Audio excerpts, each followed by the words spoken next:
Hey, I'm Stephen. Hope you enjoyed that little test that was shot using this setup here. This is a cinewhoop style FPV drone. That means I pilot it wearing a pair of goggles with. This is what's known as a naked GoPro on the front. This 5 hours ago, this was a full GoPro until I took it to pieces and put it inside this case. Not for the faint of heart. I do not recommend it. I've smashed the front LCD. It doesn't work. I've ordered a new one, but I am able to still operate this. Why have I got this? Well, this lets me do FPV style flights using a drone or quad, which is under 250 grams, which is kind of the sweet spot for all kind of legal and safety things that I'll not get into. So I have a project coming up that I'm using this for, hopefully this week.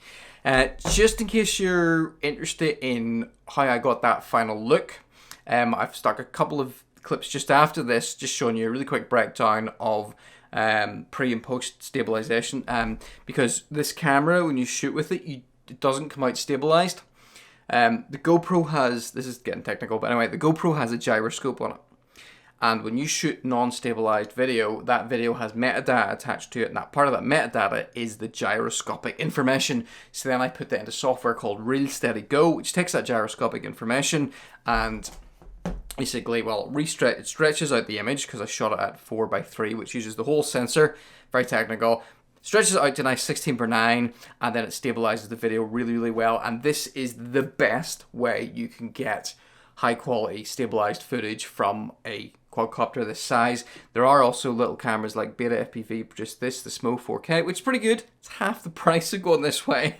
By the time you get the GoPro, strip it to bits. This is a lot cheaper, but it's not quite up to what I want for my commercial videos. So that's what I'm using this. So let's keep watching, and you'll see the before and after. This is my second sort of rough channel. My main channel is, I'll link it down in the description, where I do videos about outdoors, running, and tech. And this channel is where I put videos a little bit too niche for the main channel. But hope you enjoyed this little demo, and feel free to go check out the other channel. Thanks for watching. Bye bye.